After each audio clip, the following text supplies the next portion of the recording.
We are here just outside of Pittsburgh, Pennsylvania, broadcasting some of the great pinball of the world, and sometimes we do it with sound, and sometimes we do it without sound. Tonight, we're going to do it with sound. My name's John Replogle. I'm here with Brian Tessier on my left and with Doug sound. Polka with sound on my right. Good evening, guys. Talking pictures tonight. Talking pictures. Talking pictures. Maybe. So we were just talking, and I'm sure as some of our viewers noticed, we were just talking about Path of Play, which is a sponsor for the PAPAtv Live right now. So we'd like to mention that you can make donations to Path of Play, and that they are doing great things in order to help people with learning disabilities, and you can see who's ahead on the fundraiser right now. Doug, why don't you give us a paraphrase of... the first time we did this, it went so well. It did.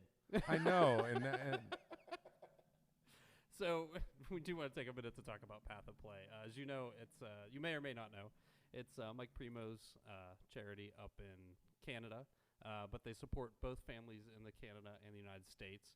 Basically what they are, they're a charity that encourages play, board games, video games, pinball, to help children and families with special needs. So basically one of their goals is for everybody to get together and play together, and that's proven to be therapeutic for some of these families. So a couple of the things they do, they have a program where they'll help sponsor therapy for children. Another thing that Mike was telling me about that, and if I'm not doing this justice, I'm sure Mike will let us know in the chat room. They have an app you can buy if you have a special needs child who is nonverbal, and it helps the child communicate. This app is really expensive. It's I think $400 or $500, he said, and not all families can afford it, and insurance in most cases will not even cover it. So they've given grants to some families and purchased this app for them so that they could have it and to help with therapy. well, that sounds like a really good thing. I know it sort of feels weird that we're talking about this a second time, but I mean, I was really shocked about how much it costs just to have an app that would allow you to get some help with that. But I mean, I guess software development isn't cheap, and it's nice that the app is available at all. And I'm glad that there's a way now that people are getting some of this help that they need. So yeah. So one of the ways that you can help out if you're watching at home, we're a gaming partner with them. Mike's worked with us on our broadcasts, and basically we're going to support their charity. We did the charity auction a little bit earlier this year, but if you would like to donate, you can go to PAPAtv.com, and right on their front page there's a register/donate button, and it will take you to a website called Rally Up. Basically, Rally Up is the website they're using to take donations through. So if you scroll down on that page, you'll see that there's a bunch of teams listed. Papa has a team. We are currently in first place, meaning that we've raised the most money, and we will continue to raise the most money. When you go to when you go to donate, there are a bunch of different levels. So there's rewards for donating, which is kind of neat. At the $50 level, you get a Path of Play T-shirt, which is cool. Here's what we're gonna do though. If you donate at the $50 level, and when it asks you to select a team, you select Team Papa. So you got to be on Team Papa for this to happen. We will also make sure when you get your Path of Play shirt, you're going to get a random Papa shirt in the same size as you ordered for your Path of Play Doug, shirt. I think so basically, if you donate through us, you get two shirts. You're stacking the deck where here. if you donate through any of the other teams, you're only going to get one shirt. Wow. I think now I see why you said Team Papa is going to remain in first. I think you're right now. Yeah, and, I mean, it's a great cause. So if you have a couple extra bucks, you don't have to donate $50. There's a bunch of different levels you can donate. But we'd really like it if you every did. dollar helps. Yeah, so. if you can donate $5, go on and donate $5, and if you can help Mike out, we'd really appreciate it, and I know that he'd really appreciate it. So Brian, why don't we move on to tonight's game? The first game is Lord of the Rings. Lord of the Rings. And you are going to take a step by step in an in detail way in just about a minute's period of time through the keys to the game. Yeah, the keys for Lord of the Rings. The first key is multi-ball. There are 3 different multi-balls.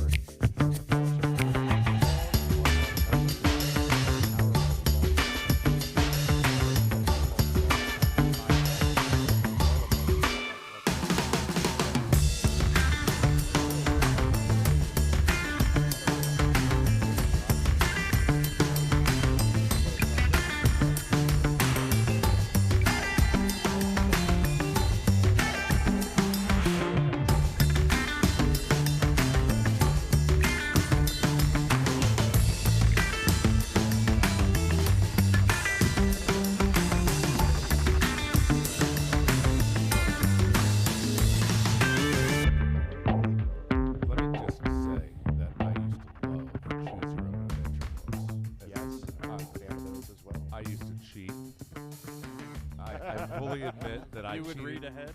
No, like I would. Indiana Jones always survived. I'd do a couple adventures, and then I'd find that I wanted to go. I wanted to see what adventure I missed. You wanted to find the one where you fall off the cliff. Well, I fell off many cliffs. Oh, that's great. The things that. So, anyways, starting off with Lord of the Rings. This is 2003 Stern Pinball, designed, programmed by Keith Johnson when Keith was at Stern, and holy crud, is this game in depth? Yeah, there's a few things to do in this game, John. I think we barely scratched the surface with the keys of the game there, really. Yeah. I mean, you can't scratch the surface with an hour. We've already done PAPAtv Live dedicated to Lord of the Rings in the past, in which case I sat there with notes given to me by Keith Johnson, who was kind enough to give me those notes, and we went through all of it, and I still felt like I hadn't finished talking about Lord of the Rings. So we should say Keith Johnson programmed this game. That's for correct. Stern. In case any of you aren't familiar with him, and the design is by George Gomez, I believe.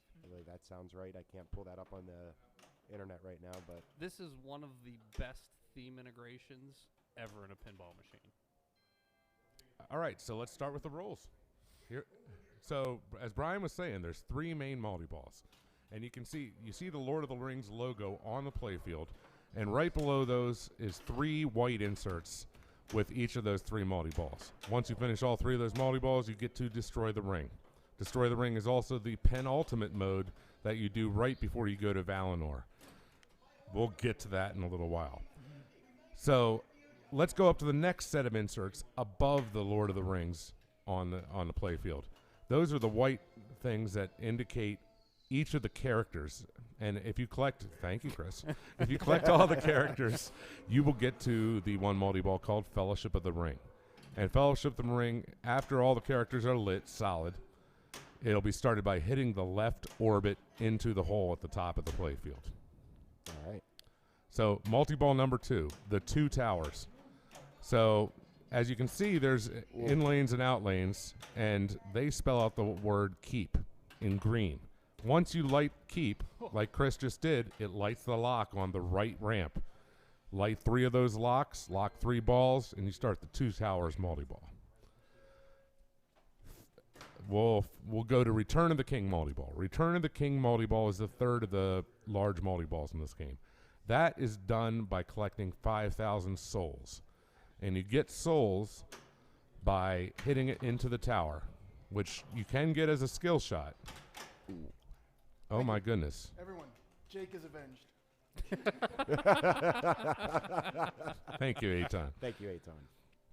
So you can get skills, you can get into that shot on the mini playfield on the skill shot, or you can also do it after you've hit a right in lane and then you hit the left orbit.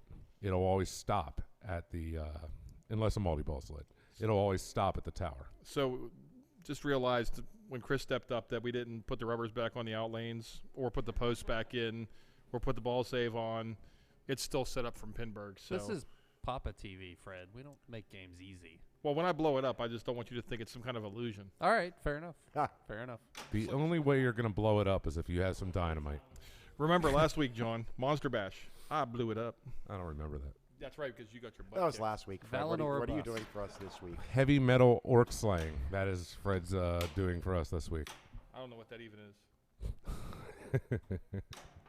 All right, so that's the 3 main multi-balls. Let's talk about rings. Rings. Everybody wants one. I don't. But I thought there was only one ring. But that's true. There's one ring to rule them all, but that's all the other ones. So there's 3 rings of elves. There's 5 rings of dwarves. There's 9 rings of men, and that's because men are greedy and they wanted more. Yeah. That's pretty much the truth. Okay, ball save. Ball save. Or ball. Fred got the ball stuck. It's in there we go. Nope. I don't think that switch is registering. It was earlier. And Balrog came out and said something about it. Look at that. Balrog was like, There he goes. All He right. got it out. Beauty, eh? So, 9 rings of men. So if you collect 9 rings of men, that lights the Golem multi-ball, which is collected from the Shire Shot, which is the little shot that the ball was momentarily stuck in a few That's seconds ago. I thought that was the cave shot. Cave shot. That's what I meant. Bad move. If you collect the 5 rings of dwarves, it lights the mystery on the Shire shot. Yes. Thank you. That actually is the Shire shot. And if you collect the 3 rings of elves, that lights the mode start, which is on the center ramp. Now, if you have all the rings lit at once, you get something called Ring Frenzy, which is a special mode that you build up the values by hitting those 4 major shots in the game, which would be the right orbit, the right ramp, the left orbit, and the left ramp, or the left inner orbit, I should say. Yeah. And then after you build that up, you can collect the value by shooting the ring shot, which is the center ramp. And that center ramp's tough. It's got a little spinner in front of it to kind of take some of the momentum off. It's a little steep. So you really got to hit it squarely to get it all the way up there. So if you think that it's complex so far, and I'm covering stuff too quick, just wait. It's about to get worse. So almost everything is stackable on this game, and you reach the top of a stack when you collect one of the 3 major multi-balls. So if you have Golem multi-ball running, you can still collect modes. You can still put a major multi-ball on top, and you can still collect these things called gifts from the elves. But you stop the stack once you get to one of those 3 major multi-balls we talked about in the beginning. And Chris got a Ring Frenzy. So see all the shots that are lit? Oh, no. And But you're not getting your multi-ball. No. Oh, come on, game.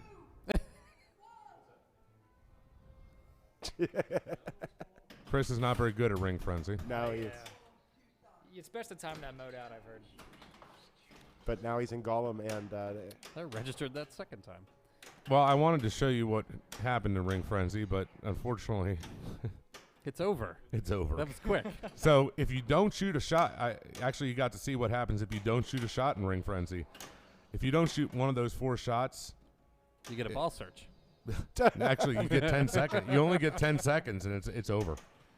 So do you get a new 10 seconds every time you make a shot? that's correct. All right. It resets the timer. All right. Let me see. So we've covered the multi-balls. We've covered the rings. Let's talk about the gifts. So there was also 7. This is Tolkien, folks. I just want you to know this is Tolkien, and Steve Johnson wanted to be about as detailed as Tolkien was. Keith? Johnson. Gosh, I'm having trouble speaking tonight. I'm saying like the wrong things. Welcome to PAPAtv Live, where John speaks incorrectly all evening long. Is this thing on? Boom. Yeah, is the microphone on? All right, so So one thing about the Gift of Elves that I think is neat is despite there only being 6 lights on the playfield, there are actually 7 Gifts of the Elves. There are 7. There's 7? yeah, there's 7. There are 7. Do you know what the 7th gift is, Doug? I've never gotten the 7th gift. Yeah, have you, Brian? Is it world peace? No. No, the elves don't believe in that. The 7th gift of the elves is Ring Frenzy multi-ball, Oh. which is sort of cool. Do I want to time that mode out too? Ring Frenzy multi-ball? Yeah, it sounds like something you should time out. No. Yeah, so the elf gifts are very useful. One of them is 2 times scoring, which lasts for 60 seconds, which can be increased by another 30 seconds by hitting Palantir. How do you get elvish gifts? Well, you can light the gifts by getting a super jackpot in one of the 3 main multi-balls. That's one way. What's another way? You can complete a mode. That's the other way. So, what are modes, though? Okay. So, you can't really see it on our broadcast, but above the ring where you shoot the ball up the ramp, there's the big ring. There's also an arc above that. And on that arc are 6 modes. We can talk about each of them as they're started.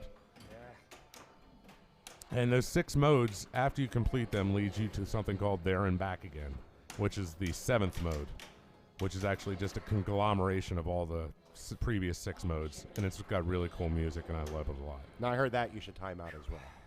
No. I've scored 200 million points on that mode in 30 seconds, Nice. which is pretty huge on Lord of the Rings. That's a good score on this game. 100 million points. There you go, 100 million. Oof. I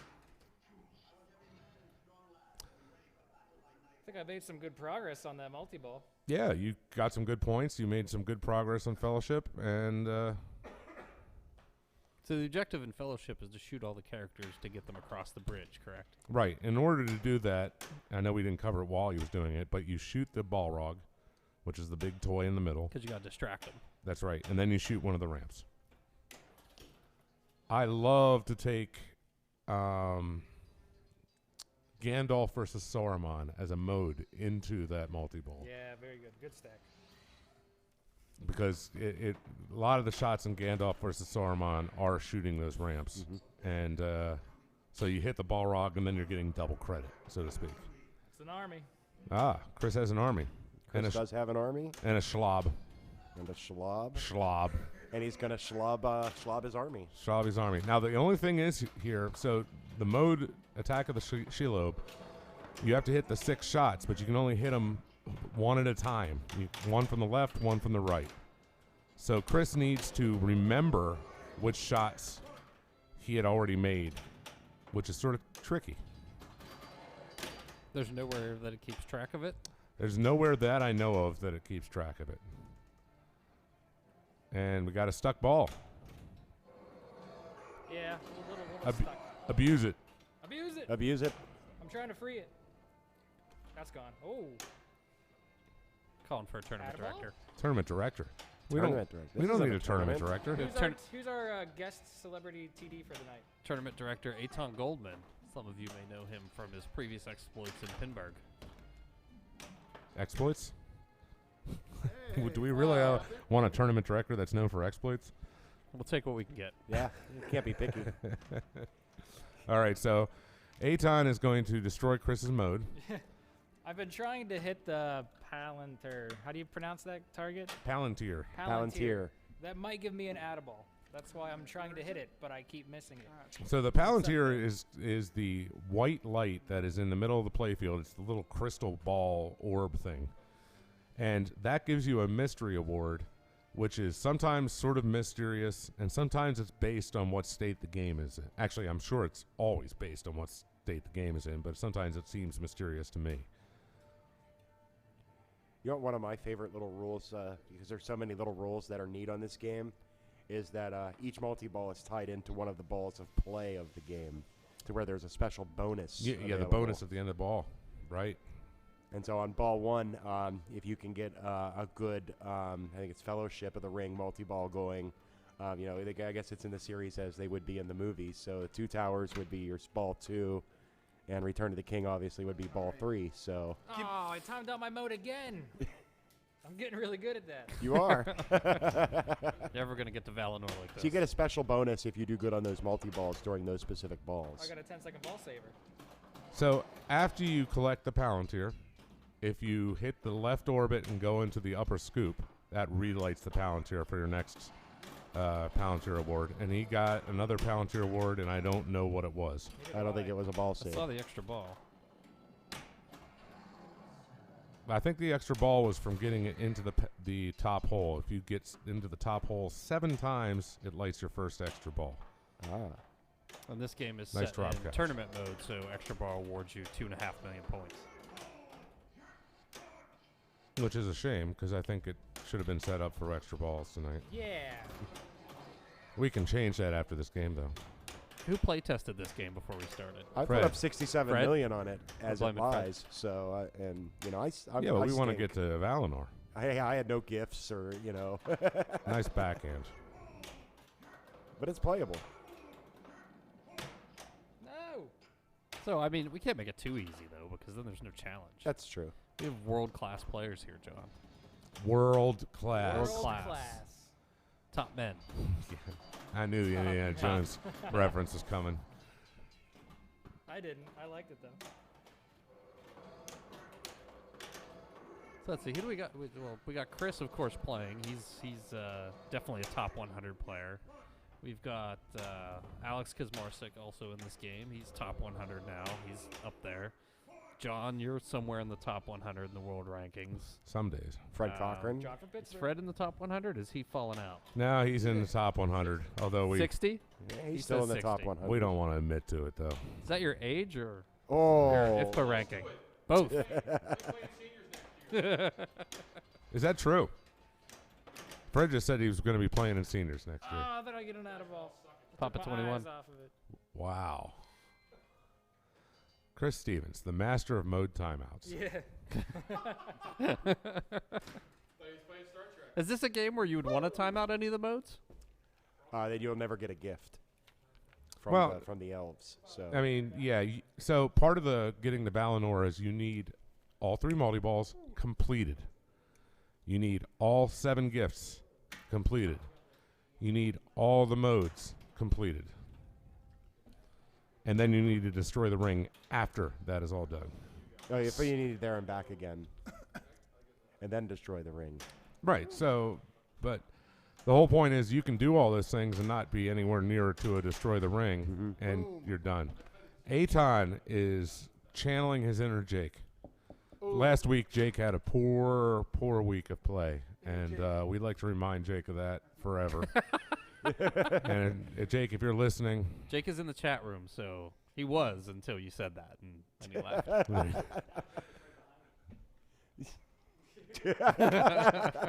I look too. So, all right. So Fred's stepping up. He's done nothing useful. Which is about right. Wow, that's tough, John. So he only needs That's to what collect, I'm here he for. needs to collect 4 more characters, and he can start his fellowship multi-ball. Fred Cochran, who beat me last week on Monster Bash. Badly. It was pretty savage last Badly. week, actually. Savage. It was yeah. horrible. It was bad. It's all right, though. So All right, so here's the mode: Escape from the ring wraiths. Yeah, say that 3 times fast. Don't. You build the value of this mode by shooting the right ramp. You collect the values by shooting 4 shots. Not like that. You shoot the Gimli shot. You shoot the center orbit. You shoot the left ramp, and then you shoot the right ramp. But not the collect bonus hole, But- because that's what Fred did. Fred did that.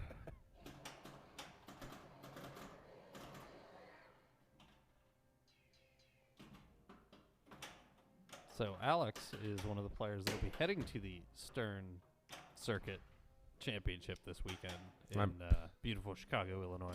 I'm painfully aware of that. I have to play him in round 1. ouch. He's my bus driver. Jake is saying in the chat room if he was 1 mode from there and back again, he would probably time it out. Yeah. I'd say it's all situational, and Oh, what a save! What a save!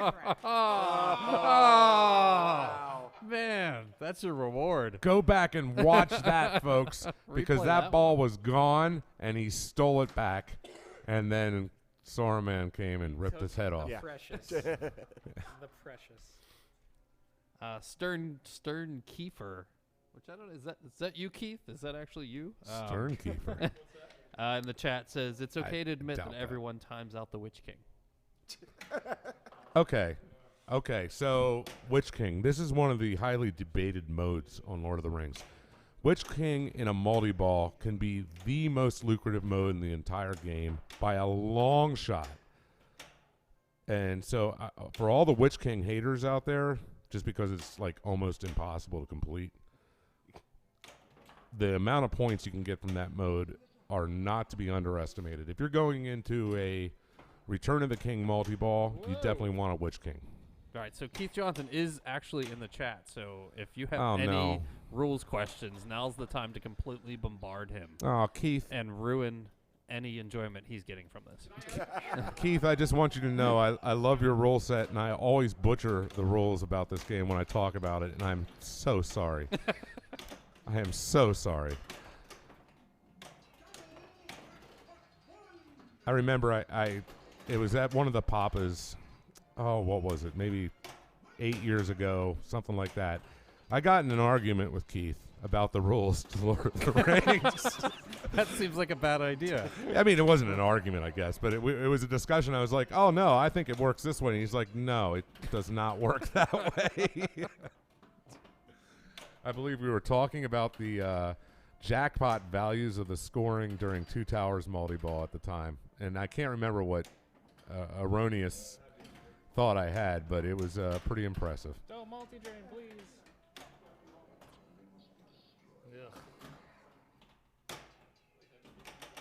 I mean, Keith is one of the programmers that tends to make the more involved rule sets that a lot of the homeowners, Not good. collectors of games, tend to really like, and a lot of the tournament players as well, because there's just so much depth to the game. Like, if you have a Lord of the Rings, even in your house, you may never make it to Valinor, which is like the final wizard mode of this game, because there's a lot of stuff to accomplish to get there. So there's almost always something new for you to see in the game. I mean, I think every single game that Keith has worked on, he's strived to make it a complex instrument that can be appreciated by both an amateur and by a master pinball player, which is great.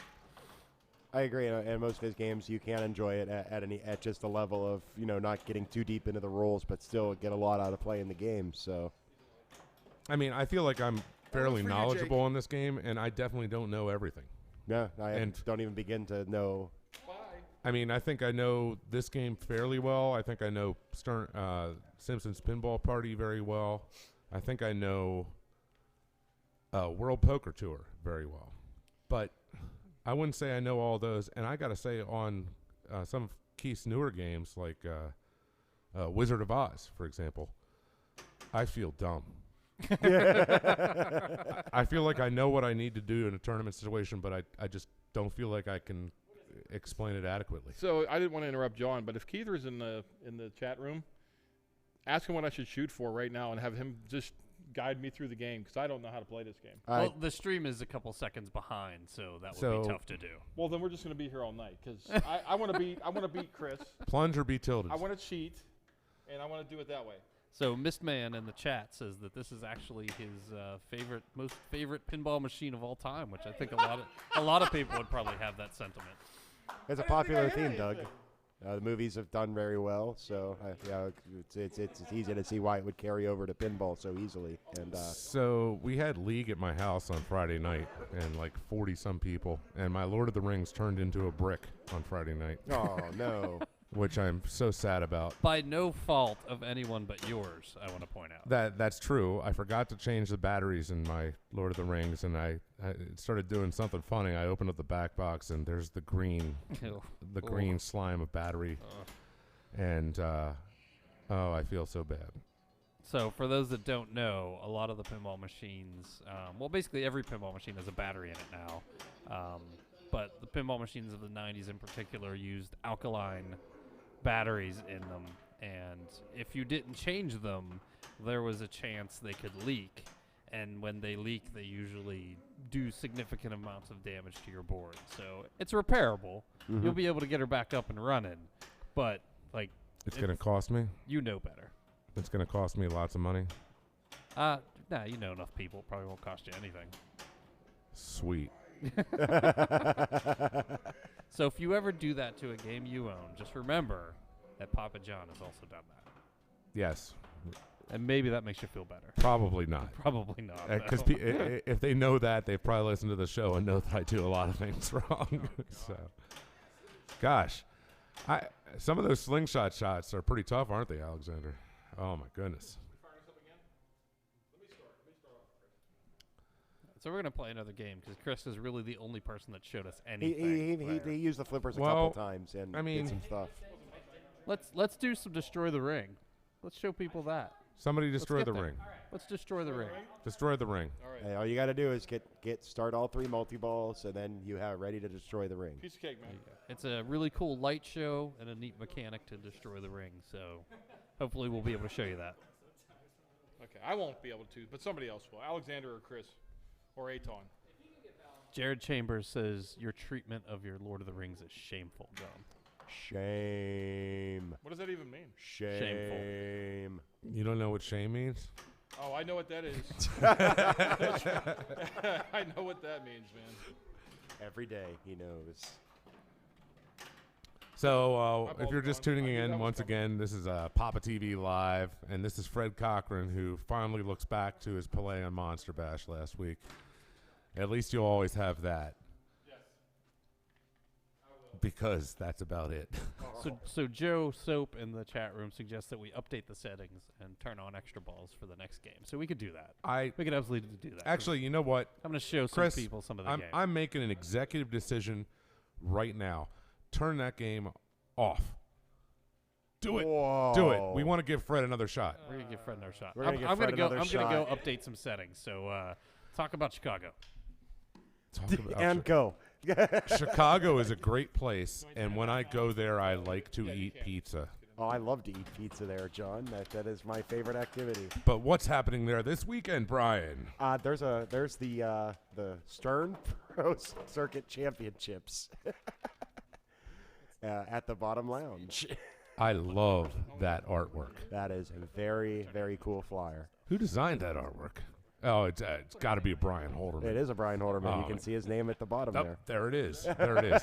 I mean, well, I'm just looking at the design. Like, Yeah, his artwork is very recognizable. It's We have it on a few distinctive of our and tokens. oh, I'm a Brian. If you ever hear this, I'm a big fan of your work too. We love you, man. You and Keith. So I'm a fan of I'm a big fan.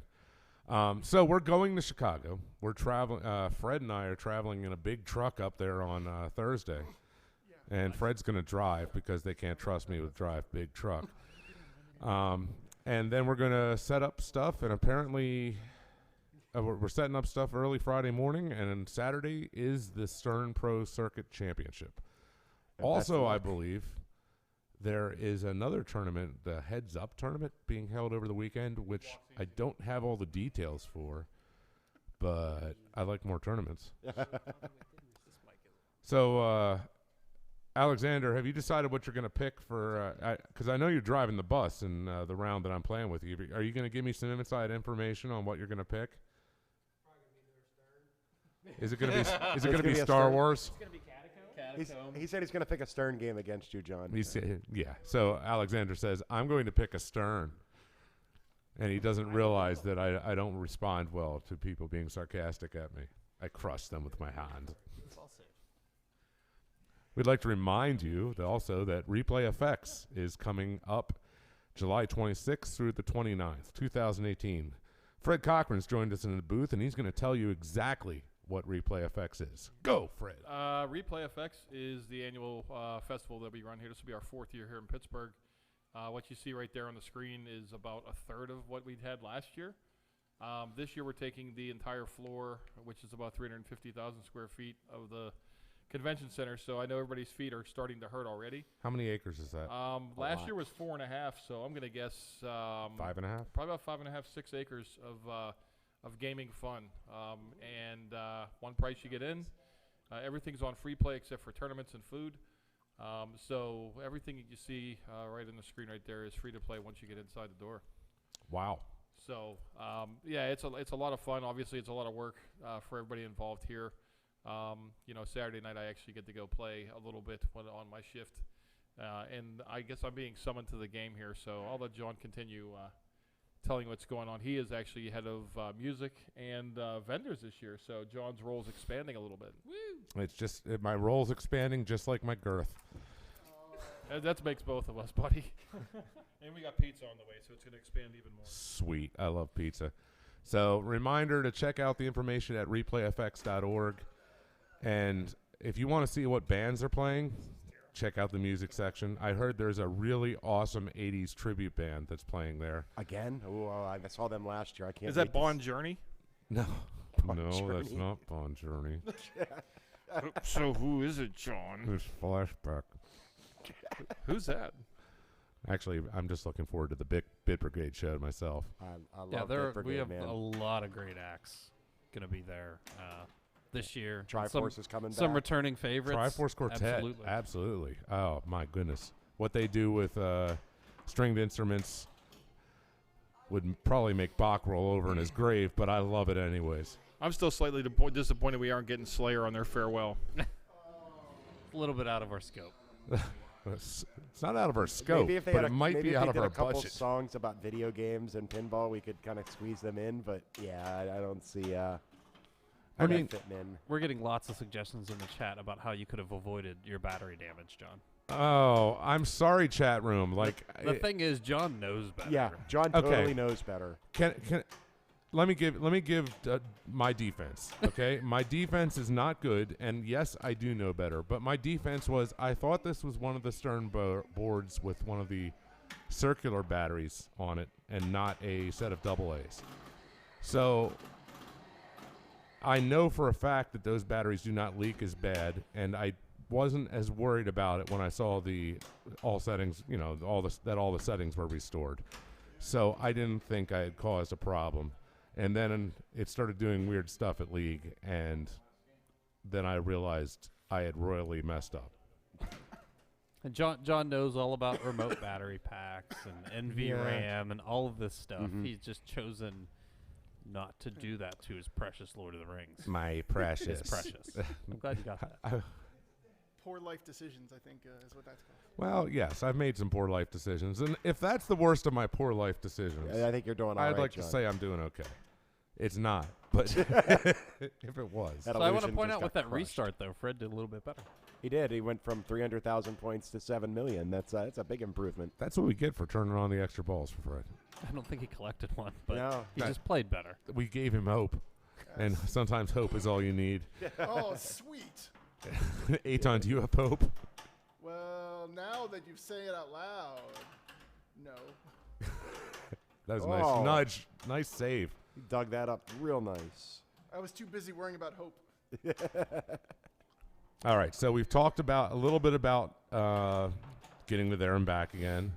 We haven't talked about all the modes, but I think we'll cover more of the modes as we get into those specific modes. Let's talk about collecting rings, because we haven't actually talked about how you actually collect these rings. Doug, do you know the rules for collecting the rings? I do not, but I know they're represented right between the flippers there. There's the little logo. It looks like a sun, and as you collect rings, parts of it light up. That is correct. That keeps track of how many of each ring you've collected. And Brian, do you know the rules for that? I believe you have to shoot the appropriate shot that's lit for. There are inserts on 4 of the shots that'll tell you which ring you'll collect for shooting it. That's correct. And when you make a shot, it lights all the other shots for a short time as the same ring, so you can combo them together, I believe. And when you combo the ring, you actually get 2 Ooh. as opposed to 1. So if if you have 0 rings of elves and you want to start your mode start, you shoot the ring of elf and any one of the other of the 4 major shots, and that will actually light your mode, because you'll right. get 1 plus 2. All right. Watch as I. So nudge. Eitan just needs to collect one more character to light his fellowship multi-ball. Which happens to be Frodo, the center shot. Dude, he doesn't know the way. Yeah, like why did they give the ring to him? He asked. Like he's like, give me the ring. I don't know how to get there or anything, have a but theory I'll about take that. care of it. I think Gandalf just really didn't want to deal with it. He was like, I got things to do over here somewhere else. Oh, so you're one of the people who believes that Gandalf was actually an evil character? No, I think he just was like, I got to go drink some beer. Here, hold my beer. And his beer turned out to be, the ring. Hold my beer, and his beer turned out to be the ring. Well, there you go. Think about it for a second. He's like disappears for like half the book, and then suddenly he's back in a gray uniform. He slept in a gutter. Okay, it's very clear to me. Well, that would take care of a few appendices right there. So Wow. Keith Johnson is currently writing new rules to fit that narrative. I hear. Spoiler, he's picking a Stern. Thanks, Lewis. So I expect an answer by the end of the night, Alexander, as to what game you're picking and how I should play it against you to win. Should score more points than him. bring up Motor Show? No motor show. Sure. So, oh gosh. So Alexander's favorite game in this building, I guess it's safe to say that, right, is Motor Show, which is a Mr. Game. I was about to say horrible, but Oh. oh my goodness.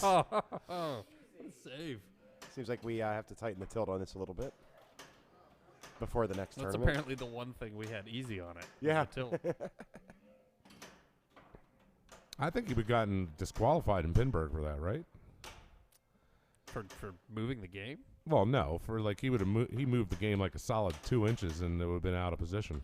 Well, so the rule is we have the little rubber cups on the legs on the casters, and if you move a game to the point where it comes out of the casters and one of the legs actually touches the floor, then you are disqualified. Oh. What if you hold the game up 0. off the floor and it doesn't touch the floor? Then I guess you're not disqualified. Then you're a wizard. Then you're Gandalf. I'm just saying, like, if I pick up the game and just hold it there, and you say you're disqualified, and I say no, I'm not. The legs are not touching the floor. You're gonna stand there for the rest of the tournament. Whatever it takes, Doug. Whatever it takes. Whatever it takes. All right then. I might actually let you get away with it if you're that committed to stand there for 3 days like that. Wow. You'll take zeros in the rest of your rounds because you'll be holding up a game for the entire tournament. But We'll let it slide. I might let that slide. Okay, you heard it here first. Oh, what a save! That was wicked and a little bit lucky. A little bit lucky. Hey, there's a ball. So you're here. saying that luck is part of this game, John? I do not know the way.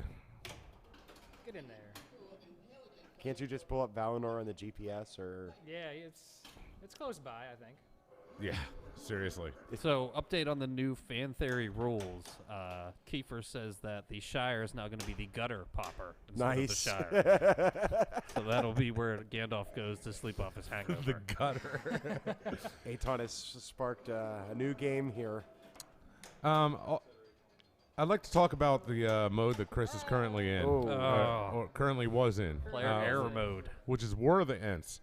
And once you start that mode by shooting the mode start, you have to shoot the either the 2 orbits or the center shot up to the tower. And every time you do that, it's going to kick it up to the mini playfield. So during that mode, you're going to make a lot of progress towards your Return of the King multi-ball, which, in case you happen to need to complete that multi-ball for some reason because it's so hard, you'll do it. And that covers 2 of our keys of the game right there, John. You're doing a mode, and you're using it to advance one of your multi-balls. So what do you actually have to do to destroy the ring? Did we cover that? We sort of did, but in order to get to it, you just have to start all 3 of the main multi-balls. In order to destroy the ring, you have to hit the 4 major shots and then the ring 2 times. All right. Or depending on the settings of the game, you might have to hit the ring. It might launch out another ball, and then you have to hit that other ball through the ring by comboing it. It's actually really, really neat and really good job by the team on this game. The animations and stuff that go along with that mode, as well as kind of the freak out the game does when you finally actually destroy the ring. Yeah, the game has a seizure. So I always played a little game. Whenever you destroy the ring, everything starts going crazy, and then it's trying to get the ball down into the trough. But the flippers are actually flipping. So it can actually flip the ball back into play multiple times. And the thing I always looked for ultimate success was you would destroy the ring, and then the ball wouldn't make it in the trough until everything stopped flipping. And it's not very often. No. I think I've had it happen once. That doesn't seem like a very fun game. Oh, come on. It's the little things of life that are important. Oh. That's right. That's keep telling yourself that 8 times. Yes.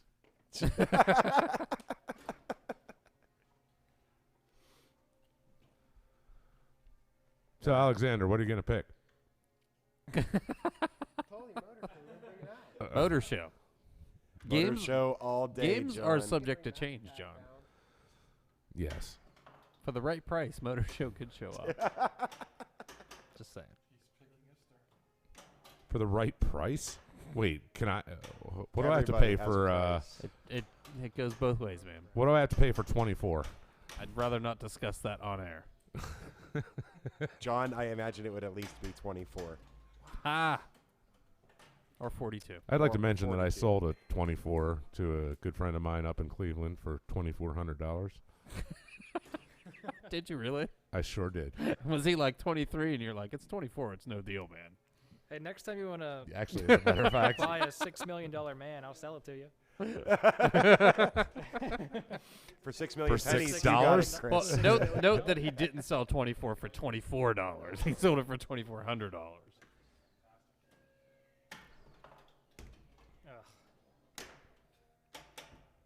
Nice live catch. What to do? Well, don't let your ball save time out. That's what to do. I'm timing out everything. It's modes, Chris. Modes. Timing out the ball save is not normally a strategy you see a lot. No, that's a new one. That's progressive. And there was some quick Oh, combo goodness. action to get his Rings of Men up there. Right. You can see he already has 7 rings of men after that. Whoa. Something that a lot of amateurs might not know about this game is that you can choose which mode you're going to start whenever you're shooting the mode start shot. Every time you hit the right flipper, the mode that it's in selection goes 1 to the right. Every time you hit the left flipper, the mode that's in selection goes 1 to the left. So whatever mode you land on is the one you get. I'm done with that. So you can select which one you're going to get if you have it cradled on a flipper, and you select one away from where you want it to be. So then Can when you take the replay shot- modes before you've gone through them all? No. You must play each mode. So you have to play all the modes, and if you don't finish them, you have to there and back again to get to them, or Well, no, the trick is there's 7 gifts from the elves, and you do not need to complete all the modes in order to get all the elf gifts. Okay. So one of the requirements from Valinor is not that you have to finish all the modes. It's that you have to start all the modes and collect all the elf gifts. okay.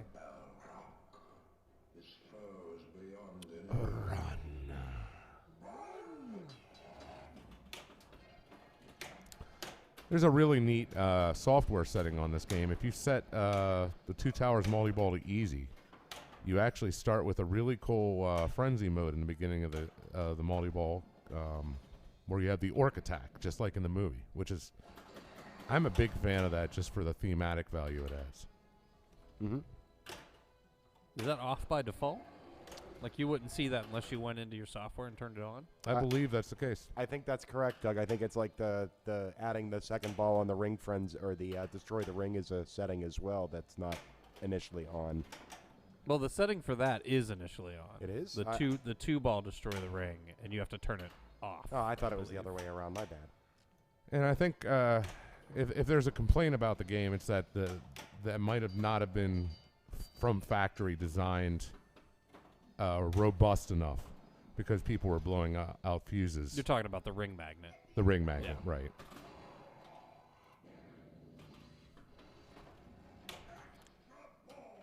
You see what I did there? I'm sorry, I was talking about a ring magnet. I know that shooting in the left orbit will eventually light the extra ball, so since we turn the extra balls on while I'm in the middle of a multi-ball, I mean, yeah, I'm passing up points and everything, but I'm lighting my extra ball and collecting my extra ball. Okay, Chris, pop quiz. No, So the first one's at 7 holes up top. yeah, What is the second extra ball out? How many? 44. Booyah. I don't know. Actually, I think it's 47. Oh, 47. I was going to say 24. No, 24. That's 83? Jack's.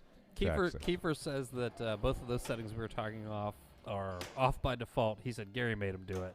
But if you go in the software and turn on the director's cut, it will turn them both back on. I did not know that. Wait, I was right? Oh, now someone's saying default is a 2 ball, so you've got somebody else arguing with Kiefer about the rules on his own game. Well, I mean, good luck with that. I've already done it. It's not a good idea. Don't do it. Don't argue with him. He's right. That's And why he's- That's why I started my statement with "I think that" and What's going nothing on? else. I got more balls for some reason. Always look on the bright side of life. Beneficial malfunction. Play on. Oh my goodness. Sam has crossed the bridge. I gotta tell you that sound Balrog makes when you hit him. That's satisfying. It's almost as good as Baby Godzilla. Actually, it's The baby Godzilla It sound from sounds Godzilla like- is amazing. It sounds like Baby Godzilla, No. doesn't it? No. Maybe. Oh, nice backhand. Good decision making there. He doesn't want to break up his cradle on the left, so he decided to just let it go.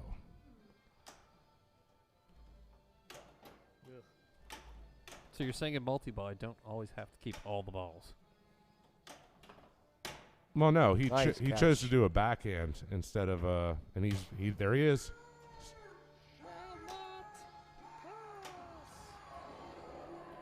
Nice.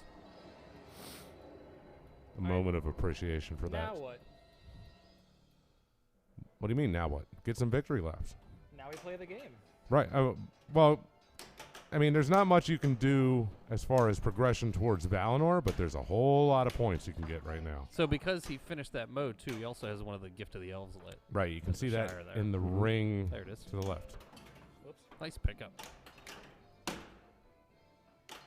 So when I'm pursuing a Valinor strategy, actually what I'm going for after I finish a multi-ball and I'm in victory laps is just tower hits to get closer to an extra ball.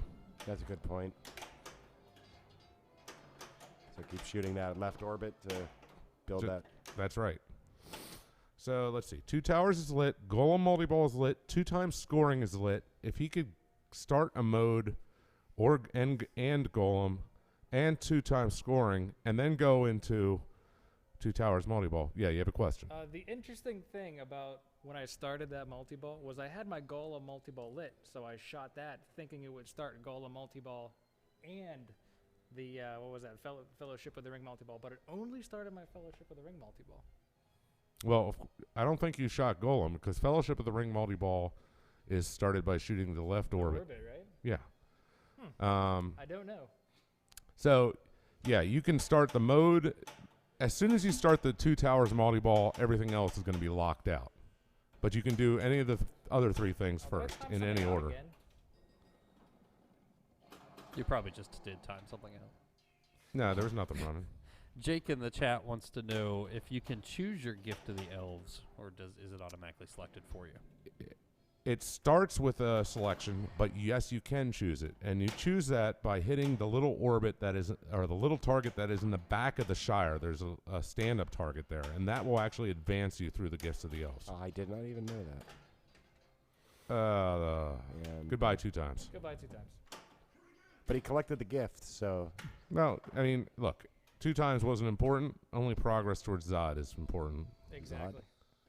Kneel before Zod. It's a lot of souls.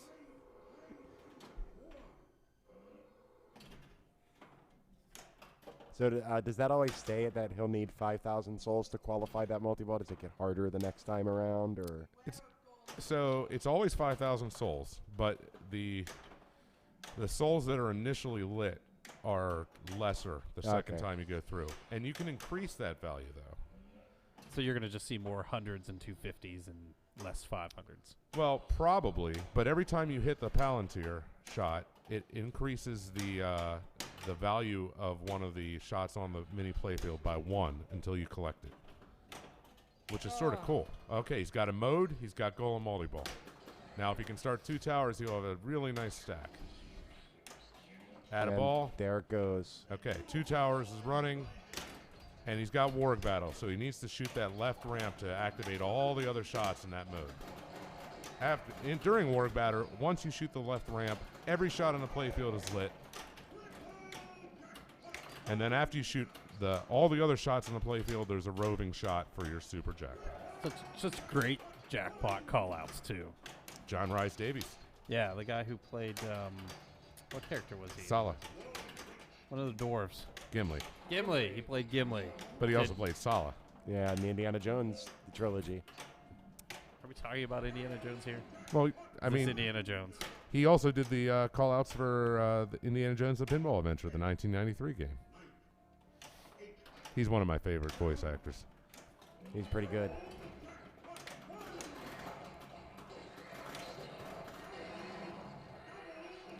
I mean, I don't know if anything really can beat Morgan Freeman talking about penguins, but, you know, otherwise.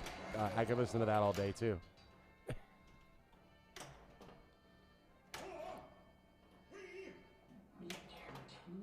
I always joke when you hear the countdown, it's counting down to your end of your ball. That's not funny. It's not funny, but it's sometimes very true. So the debate that was going on in the chat about whether the default on the Destroy the Ring is 1 or 2 balls, Keith just added another note in there. He said checking the release notes from the last release, or release 8, was that feature adjustment 35, Destroy the Ring number of balls, can be set to 1 or 2, and the default is 1. So maybe if you're playing a game with early code, you got a default of 2, but as of release 8.0, the default is 1. Oh, come on. Thank you very much for that information there, Kiefer. We do appreciate that. Hey, Chris, by the way, no pressure, but Super Jackpot's lit. It's okay. It's gone now. Shoot it. And it's gone. Oh, come on! So he had another last second shot at that, and And I missed. and he missed, but that's okay. I mean, we would have seen another elf gift, which would have been nice, but you're having a great ball, so keep it rolling. I mean, Yeah.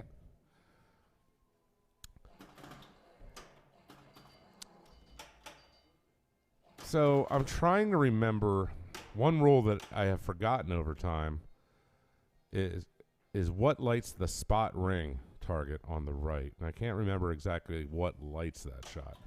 But once you light that shot, it will spot you one of the rings and gets you closer to either a mode or a multi-ball or mystery. All right.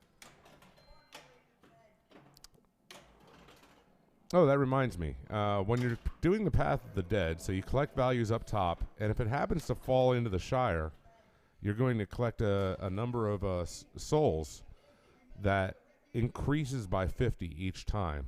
And I'm sure it has a maximum value, but I don't know what that maximum is, and it gets to be more significant than any other means of collecting souls as you go through deep through the game. Caught the in lane to catch it. That was good decision making there. So are you going to start a mode, or are you going right for it? I think he's going right for it. I still need more elf rings. No, that's 2 shots maximum. Yeah. That's a minimum of 2 shots. Come on, I'm being optimistic. Okay, there's one. That's. He just missed the combo part of it, John. So Yeah, he only did. Got the 1 for it. So it only counted as 1 ring instead of the 2.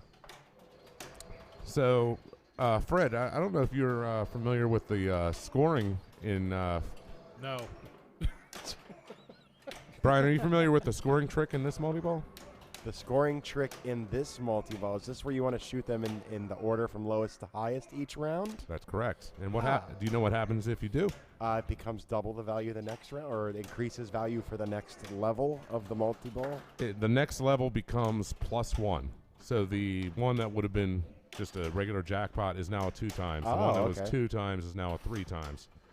And then if you keep doing it, and it keeps building. Oh, that sounds like it can get out of hand pretty quickly. It gets out of hand extremely, well, maybe not quickly, but effectively. It has potential of doing it.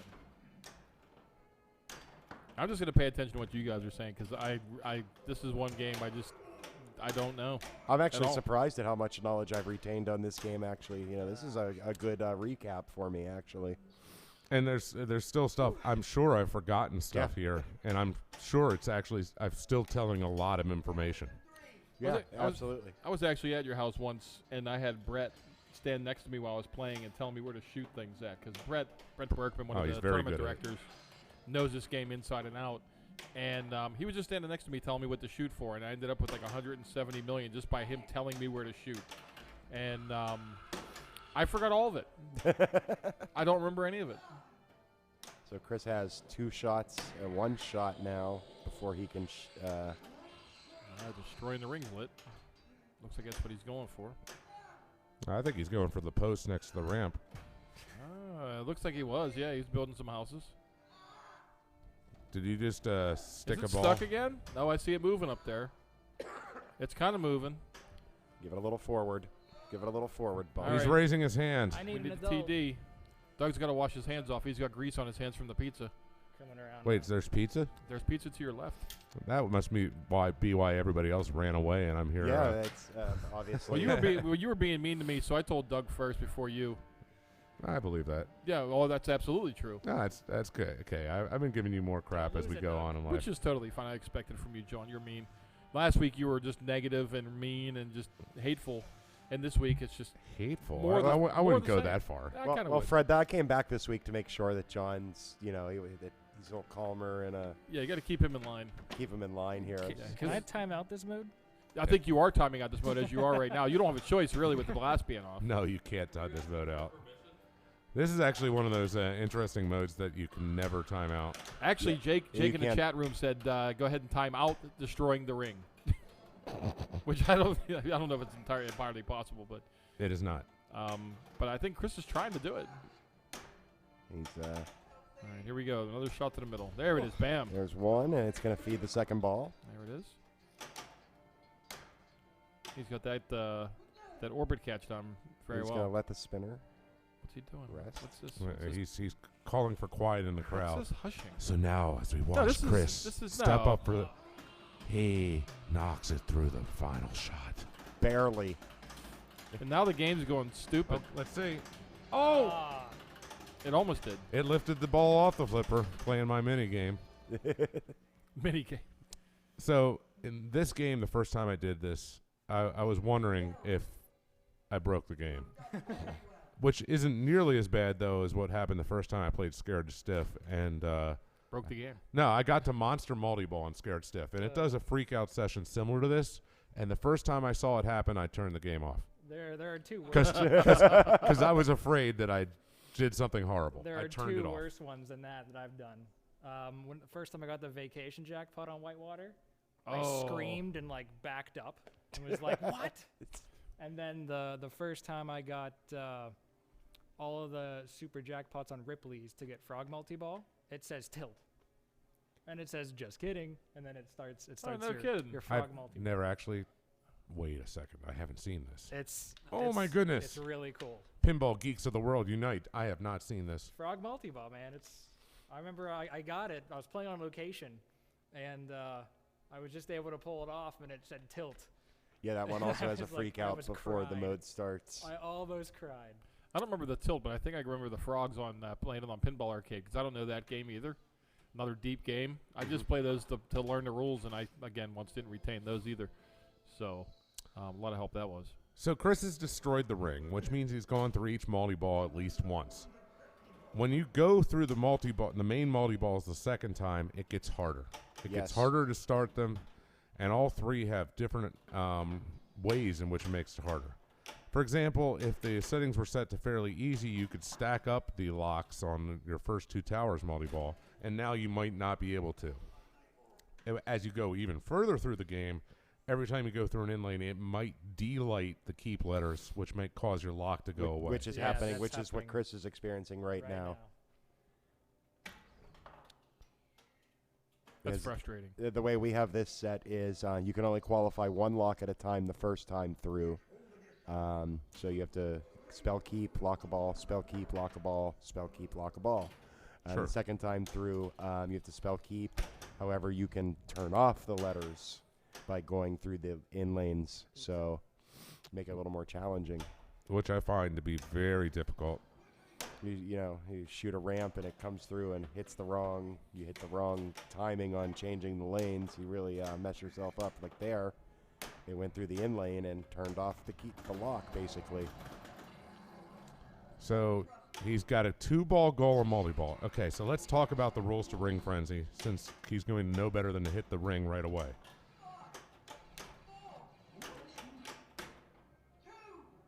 You're going to hit something, though, Chris.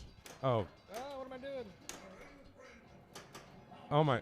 What? He got it. He got it. stacked Super Ring Frenzy with Ring Frenzy, and he has both Ring Frenzies running at once.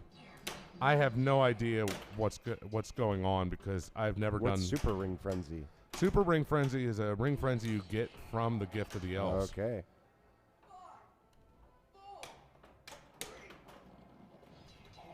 I don't know if there's anything in the coding that allows for that. I wonder if Keith knows.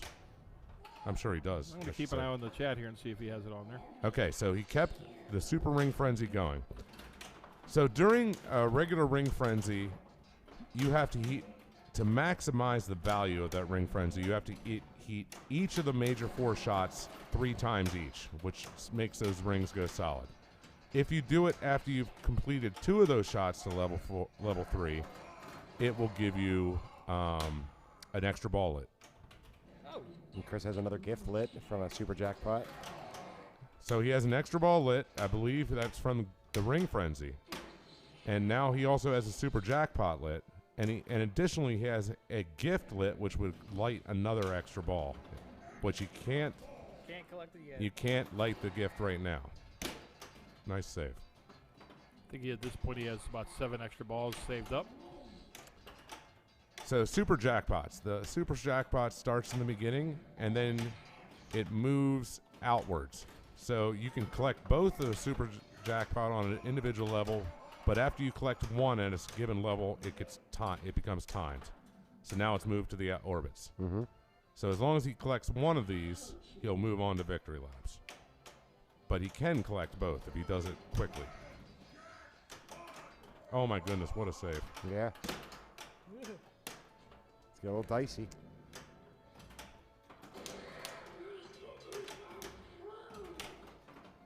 Victory laps, 1 million each, 1,000,001. This is really where the points come in on this game, John, isn't it? Well, I mean, the points are also being affected by the fact that he has Golem multi-ball And it's running. either double or half. So, Right. an interesting rule set to that multi-ball. One that pays to kind of listen to the sounds of the game, too. Right. And I'm When trying. he's Gollum, it's 0.5. When he's Smeagol, it's ×2. You want to listen to what personality he is to go through with that. So right now he's Golem. So it's half value.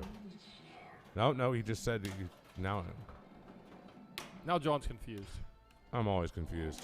I think you want it to be solid. Like right now, Gollum is solid, so that's the one you want. And Yeah. whenever it switches, it'll be blinking. Oh. Look at that. What am I aiming for right now? I've got no Tower victory hits. laps. Oh, okay. Tower hits. Get towards your next extra ball because there's the only other thing you're going here is score, and I don't know of anything else that you can really advance towards. If you wanted to, you could change the elf gift that's lit, but you probably want the extra ball. So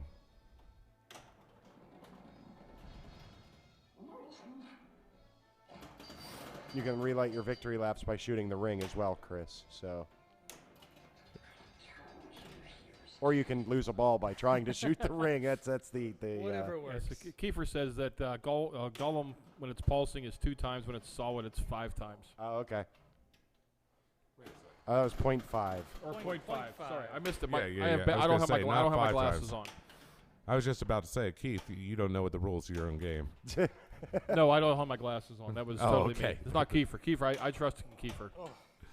Not in my eyeballs. I do too. So Yeah.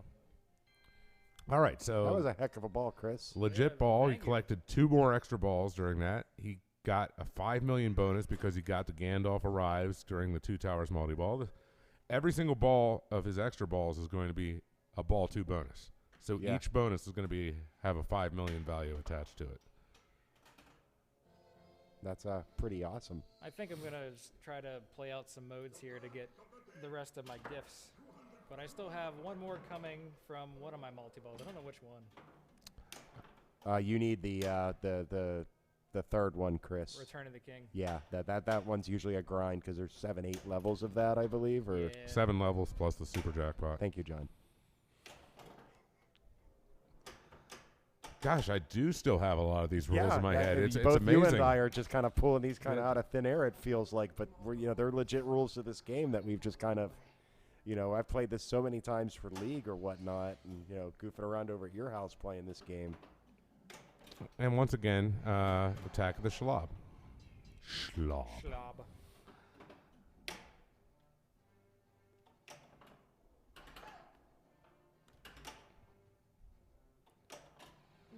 Ooh, backhand's really difficult on this one. It is, but he seemed to make it well when that green arrow was flashing for lock. But when it's not flashing for lock, he's. I obviously didn't want it enough. And again, you're right, John. Another 5 million bonus collect. Never hurts. Put him some space there between the other players in this game. The good news is he started a mode, which means his mode starts lit on this next ball. And that's true until you get to the first there and back again, and then your mode start does not automatically relight on the new ball. And there's a setting for that, too. Like, you could actually have that at the beginning of a game, not have the mode light on. That's true. I've seen it in tournament play before at that setting. So Gandalf versus Saruman. You must hit 4 ramps. And then you have to hit the tower shot. Oh, look out. Or you can do that. But he started a mode. That's the good news. It's crazy how he has all these extra balls stacked up, and then when he played that super, super long ball, like it would never end, and now the 3 extra balls that he had banked are now pretty much gone. So, but he's got more to come. It's a real shame. I really love the dot work on that particular mode, Gandalf versus Saruman. Look out. Oh. Okay. Jeez. All right. Okay, well, we needed a setback after Alexander, so. Oh, he got the delayed reaction tilt. Yeah. All right, I got to go up and play my ball 3. So I need to eat some pizza. Yeah, and Chris, there's pizza back over on the table. Right? So if anybody's hungry at home, just remember that Pizza Service is also a sponsor of PAPAtv Live. Knowledge retainer? I'm not sure how Lewis come up with that one, but when it comes to this game, no knowledge retainment here. I'm leaving that alone. Yeah, because Fred's being too mean most of the time, and I don't want to be mean. I want to be nice. Let's go back over these headphones now. All right, Chris. Or Fred. So what's your strategy here on ball 3? What are you going to do? Well, I'm going to shoot the mode start because I know what that does. And then I'm just going to try to get the multi-ball lit. Just try to start building off of that. All right. Like Sounds I said, good. I didn't watch Chris. I was too busy running my mouth. And yeah. So we'll see what happens. So let's see what Fred has learned from listening to all this knowledge about Lord of the Rings. See if he can apply it. Well, he's trying to time out his ball saver, so he was paying attention to Chris earlier. Well, wow. I did see that. Yeah, I do follow what Chris does pretty well because he's clearly a lot better than I am. And I love I'm going to that kill graphic. the Witch King. That graphic is so cool. So what do I got to do here? Shoot combos. Okay, yeah, so you shoot the left ramp, and then the right ramp is always the combo. Yes. And it's only lit for a short period of time. Okay, If so you can go do forward. if you do the combo 3 times, Or how about 0 times? well, 3 times, and then you destroy the Witch King. Yeah. But it's so hard to do. Well, I try to give him my best there. Well, we appreciate that, Fred. Thank you very much. Thank you for giving it your best. No problem. Eitan is now going to give it his best. Eitan, who just remembered he was playing in this game still. I'll be honest with you, I forgot. I mean, it was so long ago. Like, I had a beard, and now I have a bigger beard. I just want to ask a question. Does Eitan look a little bit like Gandalf? No. I think he does. Ooh, Eitan does have a lot I think we need a fan few more theories gray about hairs in Gandalf. that beard. And also, isn't he a little tall to be a dwarf? All right, so got to remember to use your add-a-balls before you start stacking multi-balls on top of each other. Okay, That's a good point. here's what I heard out of that. Multi-ball! Woo! And he's got ring frenzy going.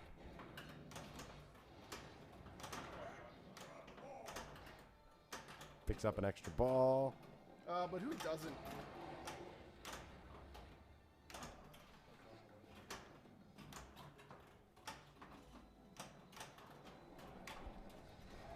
All right, Eitan. Let's see it here.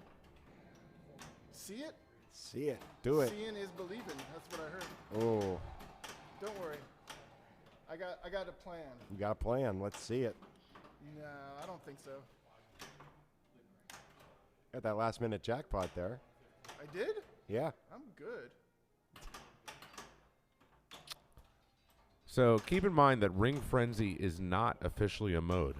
Ring Frenzy is just sort of, well, I mean, maybe it is officially a mode, but it's not one of the main modes. It's not one of the story modes, I guess would be a better way to word that, John. Right. You can have a story mode, as you're saying, Brian, and the Ring Frenzy running at the same exact time, which is pretty cool. So you can bring... And then you can bring in Gollum and the regular and one of your top-tier multi-balls on top of that as well. Goodness gracious. I mean, there's... Yeah, the stack gets pretty big in this game.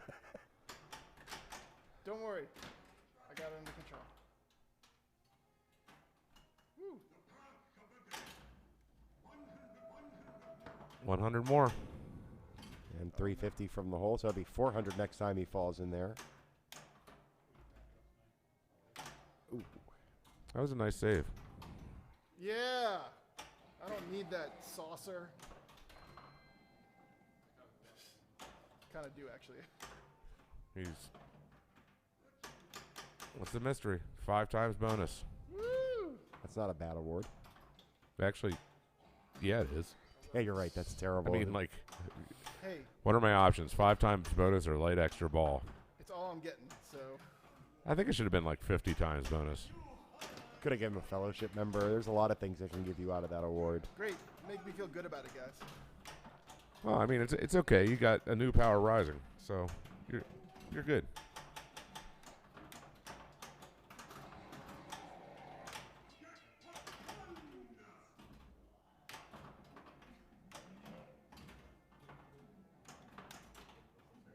I see what you're saying, Graven. Yeah, Ring Frenzy plus Balrog equals a quick finish, which is usually a bad thing because you're going to probably bounce into the Balrog, and then you're probably not going to get your extra ball. Hey, I got something. What happened? You got an extra ball. Woohoo!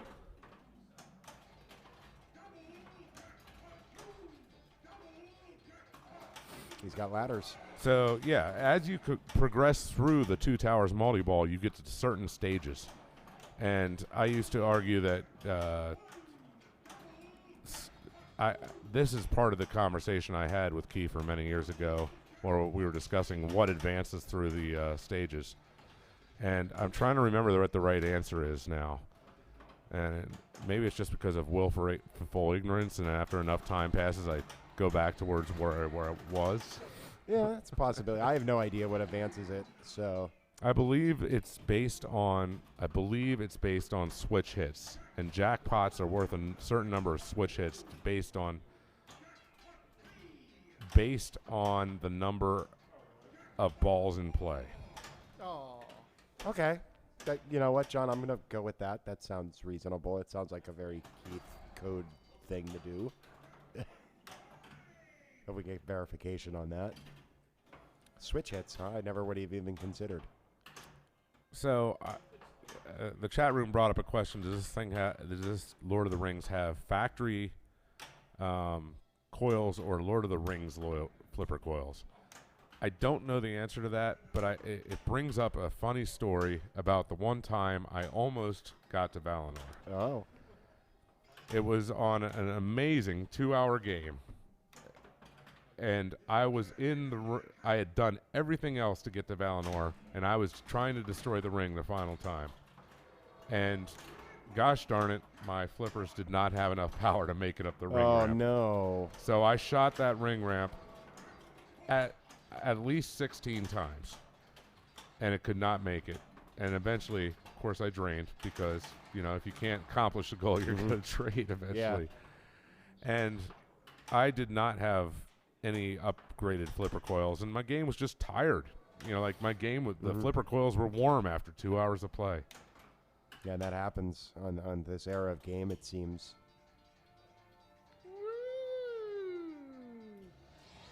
Now, apparently, CDs isn't the only one who can get to destroy the ring here. Yeah. What do I do now? Shoot the orbits and ramps. Okay, thanks, voice. Wait, Kiefer, did you just say I have it right? Whoa! Whoa! Everyone calm down. So it is switch hits and... The world's just ending. I'm getting excited here. I just want to say, Keith Johnson just said I had it right. We'll make a note of that. This gives me license to BS on PAPAtv for the rest of eternity, and everybody's going to have to believe me. So mark it down. Monday, March 19th, 8:58 p.m. Keith Johnson confirms that John was right. I feel like my life has been completely vindicated. Yeah, here you go. You have some validation here, John. Thank you very much, Keith. We do appreciate you tuning in and Thank you, Keith. and pointing us in the right direction with these rules. We would be lost without you. And with Frodo, because he doesn't know the way. Hey, Frodo has no idea where the heck he's going. Have you ever actually sat here and listened to the noises they're making? No, No. but now I am. Thanks. Have you ever gone to You ever been to a Turkish prison? Have you ever gone to a gaming show and gone into the bathroom? It sort of sounds like this. Okay. I'll give you that, John. Sure. Oh.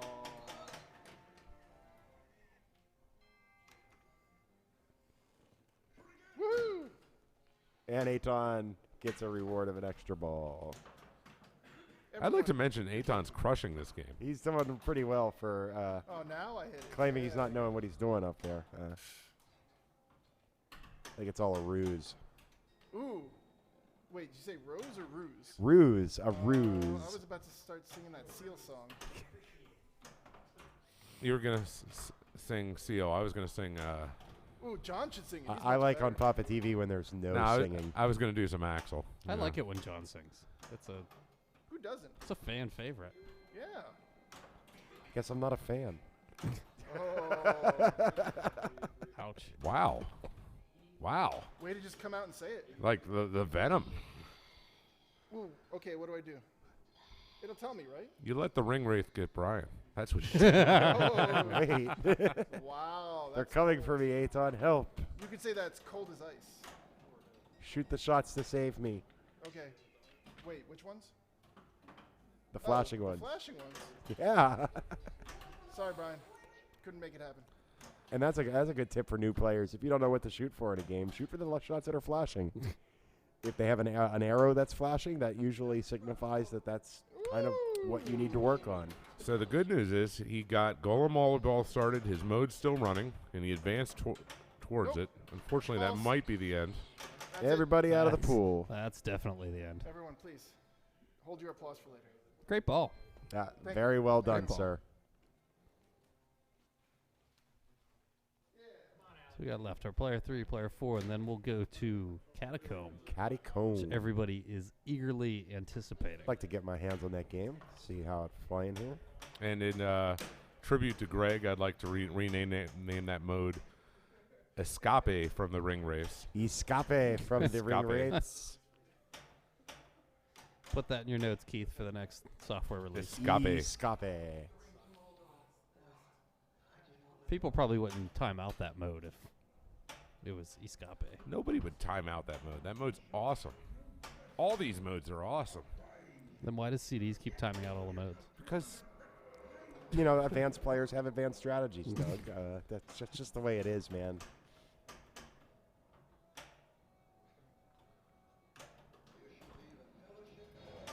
so that was good situational awareness. He actually knew he only had one shot left to complete the fellowship, and then he started the fellowship with the same shot.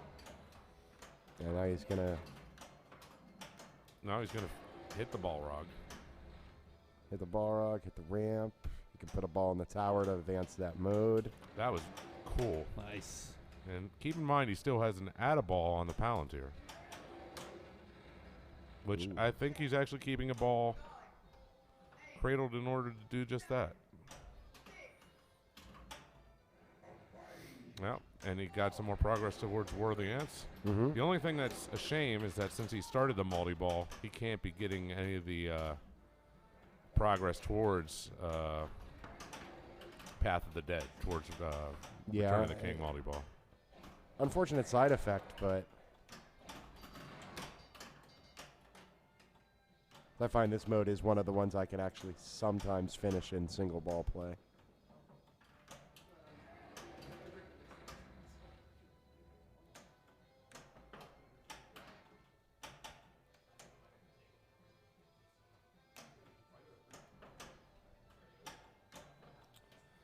So just to add the correct audio, Keith has put up what the rule is for Two Towers multi-ball, and I'm going to read it verbatim here. All It right. says, every switch hit decreases your goal by the number of balls in play, so usually 2 through 4.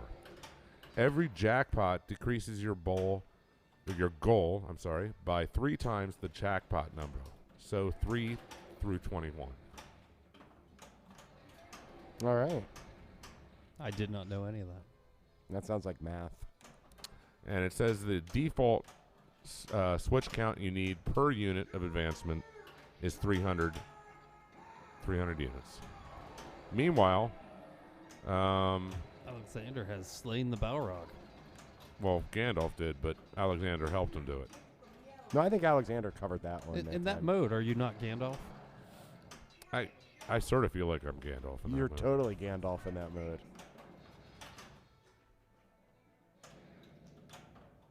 I mean, otherwise, the player's like the third person observer. Like, I don't remember that person in the movie or the book. Did you check the extra like appendices to make sure it wasn't mentioned in there? It might be in one of the director's cuts. I've always been scared of the world that J.R.R. Tolkien created. It's a huge world. It's the giant spiders, isn't it? I gotta. No, it's not about any of the the characters are amazing. The We're characters all are afraid amazing. of giant spiders, John. I'm just scared that somebody could envelop themselves that much in the thought process that it would take to create a world to that detail. Or maybe I'm impressed. I don't know. Yeah, I don't think scared is the right word there. You're amazed at the level of detail that he has put into this crafted world. I mean, do you really think anybody has ever put that much work into fiction before him? Maybe. I mean, or maybe that's an arrogant thing to say too. I'm not sure. No, I'm not sure either, but there is I will agree that there is a high level of detail to this world. I mean, I think many authors have tried to emulate his work after that point, and they've really tried to push the boundaries and maybe go that deep after he did it, at least in the science fiction and fantasy realms. But was really that much thought put in it before then? Because science fiction and fantasy was always sort of a pulp, not much thought put into it, so to speak. And maybe that's not fair to say either, but I know I've gone into the surreal. Everybody else's eyes have glazed over, John. I'm sorry. I'd like to apologize to our fans. I started thinking about deep philosophical thought. CD's going to plunge it off here just so that we can move on to the Catacomb. So we're going to switch up here in a second. Wow. Great game, though, Chris. Great game. That was pretty awesome. Oh man, I'm so close. Oh, that's an army. You can't let it go, can you? You can't let it go. You just can't. It's like it's there. Oh You- my god. Oh my goodness! It wants to be played. Wait. Oh my gosh! There's a Balrog. Yeah. There's a Fred Rog. All right, it's that break time in between games, and now Brian is going to tell you all about Chicago. Chicago's a city in the wonderful state of Illinois, and we're going to be there this weekend for the Stern Pro Circuit Championships. What's your favorite movie about Chicago? Blues Brothers. Blues Brothers. Yes, it's 106 miles, and actually, it's a lot farther than that, isn't it, Fred? Yeah, Not- you're going not- to need more. not You're going to Ferris need more than Bueller's. one full tank of gas. And with the 26-foot U-Haul, it's going to take 2 full tanks of gas probably.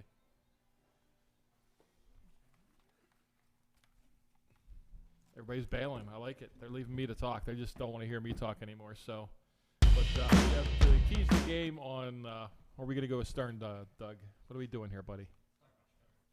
So, again, 10 machines. Obviously all Stern machines, but we're going to be bringing 6 of those. We already covered those last week, right? So, So we're gonna do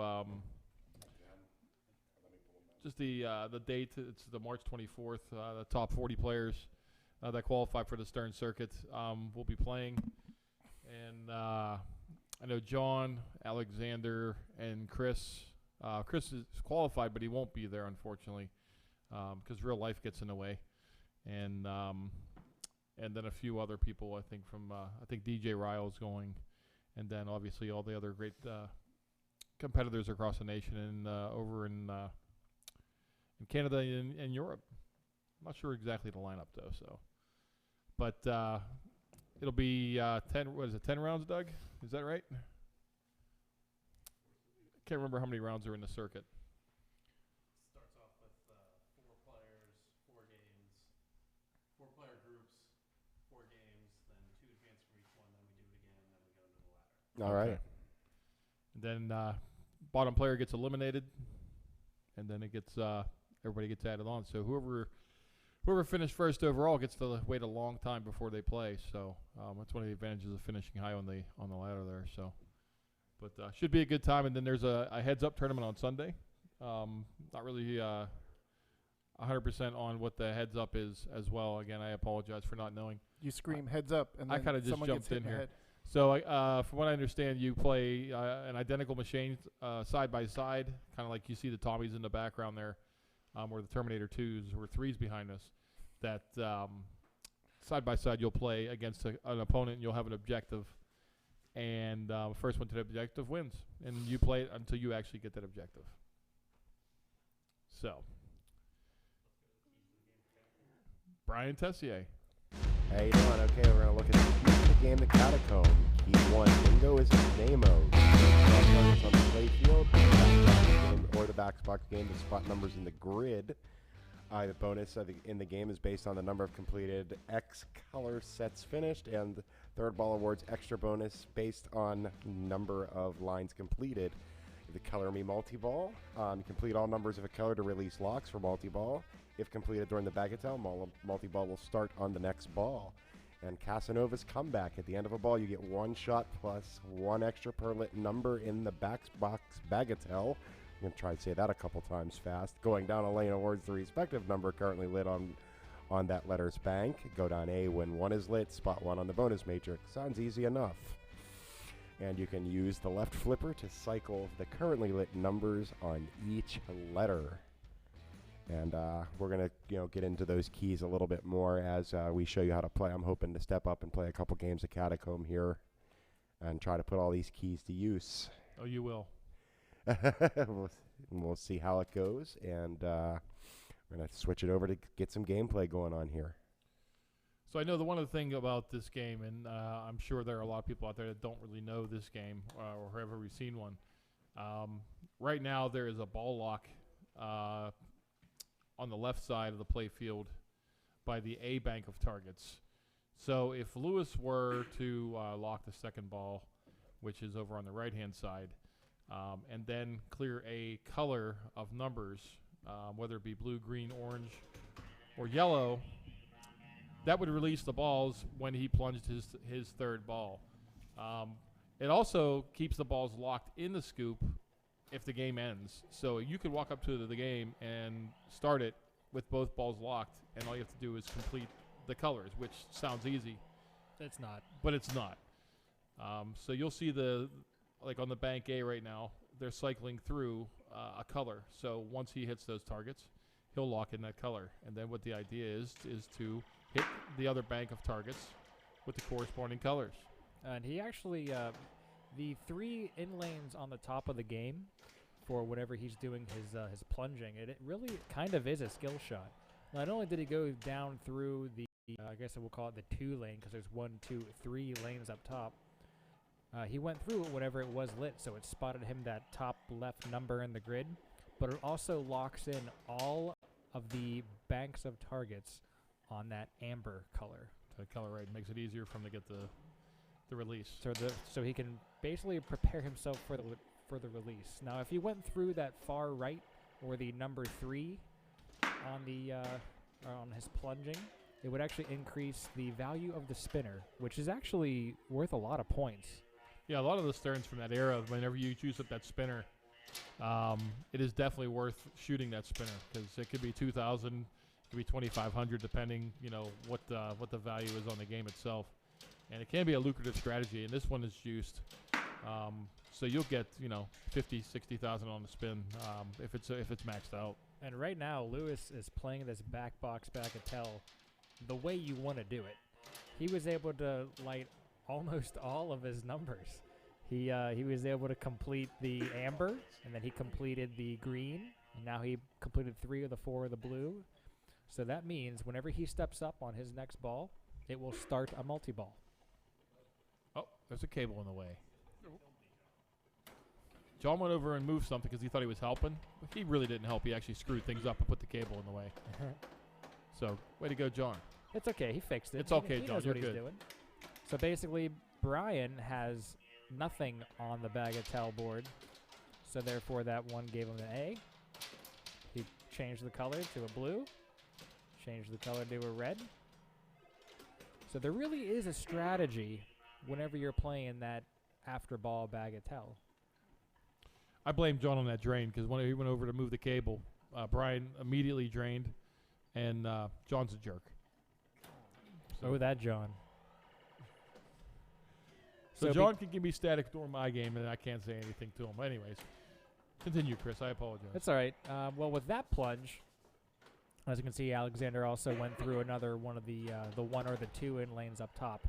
It wasn't lit, so it did not award him a number on the board, but it did lock in all of his targets on the red. So if he's able to complete the other 3 drop target, and he if has he a can drink. keep it away from the out lanes. He still has to flip. Flip, you got to flip, Eric. Flip, kid, flip. So that's one of the things. You Like can- a lot of people, again, if you haven't played this game, you'll forget. Yeah, and you can press the left flipper to switch off of the color, and you can press the right flipper to launch your ball. So if you have all of the ambers, you may as well switch off of amber because as soon as you collect one that you already have collected in your bank on the board, it will end your bagatelle. So he was trying to do the NBA Jam thing up on the top there. He was trying to time it. Yeah. There's no rush on There like the NBA Jam shot. There's no rush. So he already started this ball, got the rollover, and released his one locked ball. And he earned this multi-ball by getting 4 colors during his bagatelle. But had a players 2 through 4 release the balls, that meant that Lewis would have stepped up and not gotten a multi-ball. Right, he would have had to lock a ball at least, and then have to hope that it was still there whenever it was his turn. Because he has all of the yellow, all of the green, and all of the blue numbers collected. As you can see in the center of the playfield, he's up to 4x in bonus, which is huge. Bonus can get very massive in this game. So now the way he's going to be playing this is kind of a timed aspect because he wants to make sure he hits the respective drop targets to score him the reds. Oh, look at this. He just needs that 6, and then he'll have every single one collected. There's Look some at bonus. that Look at that bonus. And in this game, the high score in this game that's on the backlash is only 994,000. It's not even 1 million. So 221,000 is actually a pretty big score. It's a fantastic score. But whenever it gets to his ball 3, I believe he'll score 35,000 points for every completed line in his bagatelle board. Nice. 34,000 points? So Something like that. Brian Tessier is on the screen as a jobber. Our producers accurately described Brian Tessier. Seems legit. Seems legit. I believe him. Now, one of the weird, some of the angles play really well on this game. Oh, That was a very rough angle. that angle played perfectly. That angle played perfectly, yes. He hit the post and it went right down the middle. If you have the ball on your left flipper, you could basically hit off of those D targets on the bottom right, and it could bounce off of the targets and then glaze itself straight into that left lock shot. Yeah, actually, I was trying to figure that out earlier today, and it was the bottom target on that D bank that was getting the closest to locking the ball. I played this a little bit earlier, and I was having trouble finding it, and I think the more often I just said, I'm going to aim for the drops. I ended up locking the ball instead. Some nice action on the saves there, but those outlanes are rough without the rubbers on the posts. Oh, yeah. The outlanes are going to be taking anything that they can in this one. Got himself a red. Switch it to green. Oh, we got another red. That's good. There's a green. Another green. Can he get a 2? He did not. Hi, John. So I'm really curious to see how Lewis's can end up. If he can plunge this ball, hit that star rollover on the top, and then swish itself into that number 1 right there, it would have given him the 6 that would have completed it. Now he'll have to time that red light on that far left bank. But it will only count it whenever you complete it. So you can hit it right now if you want, and it's not going to, matter. Right, it's not going to give him what he needs. Yeah, but he wants to make sure that he hits that last target that's standing whenever it's lit. So right What's up, now. Anton? we have Beautiful a question shot. in the chat. When playing the bagatelle, where do you see the change with the left flipper? You see the change with the left flipper on the playfield. So basically, all of the numbers will be corresponding on all of the drop targets. So all of the reds will either be solid or all the blues will be solid. But that's only if you press the left flipper to kind of select the colors that you want. Now, obviously, you can't pick and choose which ones you want whenever you have some of them already collected. You're either going to have all of the one color or all of another color. That way, let's say you have two of the 4 colors chosen. It's not going to be a guaranteed, oh, let me just, keep selecting numbers I don't have. That way I can keep playing Bagatelle to collect as many as I can. It's kind of a risk-reward situation. Lewis has just made like 2 fantastic outlane saves on this game. It's insanely difficult to get that ball saved with no metal or no rubber on the post, and he made 2 really nice ones. Then made a live shot to the spinner, which was probably worth about 50,000, and then released his ball. I'm really excited to see what this bonus count's going to be because he's got a full Bagatelle board, which is I can't even count the lines in that one. Oh, that almost hopped the flipper. That's what it looked like from And here, he's got 5x bonus. So I'm really looking forward to this ball draining. Well, not anytime soon, of course, but I really want to see what this bonus is going to be whenever he's done. Bonus meltdown. It will be a true bonus meltdown. He's got all of the drop targets blinking kind of spectrum style. He tried to shats it over there. Yeah, he's getting a little too pretty. Nah, that's a good play though. If you're confident in making that shot. I agree. I mean, obviously, right now with him having nice max nudge. bonus, that spinner is now what his goal is. It's maxed out. It's got all 3 lights lit. Oh, power Okay, let's outlane see on this that bonus. one. He's at 483. It looks. You got a Bagatelle at least He's once. got a Bagatelle first because this will collect it, and he's done. And now let's see this bonus count. Look at that bonus. That's a lot bonus. Let's see if he gets it. 924 was the high score. Oh, 924. that was such a 910. good game. Oh my goodness. And there's really nothing else he could do other than just shoot at stuff Shoot to the get points spinner, because yeah. he had max bonus. Once you got to that situation where you're at max bonus, you spin her out. You just do nothing but the spinner. That was That was a clinic. That was a great countdown. That was too. incredible. We could basically stop playing now because that's all we needed. That was incredible. And of course, Brian, being a jobber, missed the skill shot, Oh. and they went out to the right out lane. Use the right flipper, Brian. Come on. Use right flipper to flip and left flipper to lock in numbers. He's still on red. He switched to green. Still collecting greens. He switched to yellow. So you see how the lights on the playfield are alternating through the drop targets? That's him switching colors with the left flipper. All right, we're going to see if the Wonder Kid, Alexander, can catch up to Lewis. It's going to take a lot of grinding to do so. I want to see all the spinner rips from Alexander right here. And Alexander does indeed have a lot of letters in his name. I mean, I bet his name is worth a lot of points in Scrabble. Oh. Yeah, wow, my goodness. Yeah, but there's no proper nouns. But he can't do it in, there's only one Z. There's not 2 Zs. You can use a blank letter. Oh, blank you could. space. You could use a blank. How short-sighted of me. So Look we at have these saves, too. He's really battling this game. Oh. You have to. With those outlanes the way they are, you really have to be moving the machine and nudging the machine. what's Right up, there, it's Aton? We counting have up. another question on the chat from Evan Bingham. He says, I think there's a super bonus if you complete the card on ball 1 or 2. Lewis is giving the thumbs up to that, Evan. So Is that what that yellow light is at the bottom of the Bagatelle board? Super bonus. Yeah, Super bonus. super bonus. Well, now we still have something to play for, so play on. It's not as awesome as the colossal bonus, but it's a super bonus. It's like Super Orbit, which is the best game ever. And here goes Super John Orbit. spouting off about super orbits still. Boing, boing, boing. Just like, live in the now, John. Live in the now. All right, I want to see if anyone can come close to Lewis's score because that was spectacular. That was a great game. Yeah. I have no faith in John because his ball's gonna be gone in about 3 seconds. 2. Wow, Fred, did I kill your cat? You punched it. Whoa. I didn't even know you had a cat. I don't really, because you punched it.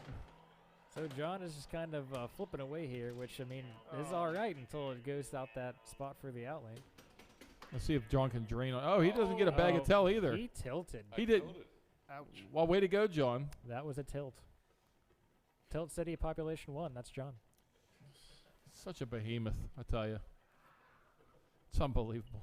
All right, let's see if we can get some lucky bounces in to lock some balls. That's what I want to see. I'm a big fan of multi-ball in this game. I got hairy arms on my throat right now. Oh, that was almost that generous bounce that we were talking about. Oh my God, that was disturbing. It's really difficult to pick off some of these drop targets. It just kind of happens. So Lewis Bevins has escaped the Catacomb before. He definitely has. He's the only one here that can do it. What's at the end of the Catacomb? Fortune and glory. Fortune and glory. Fortune and glory. At the end of the Catacomb is fortune and glory. And Amy Covell. And maybe a root beer. Or some pizza, maybe. Those outlane saves he's making are just like normal for him. All right, all he has left is Fantastic. that top bank. The I think it's the B bank up top. So if he's able to hit that, it will He right just there swept it. locked in the 2x because he completed the B bank. Now, if he had a ball in the lock, that would have started his multi-ball. It would have released the locks. But there are currently no balls locked, so no multi-ball.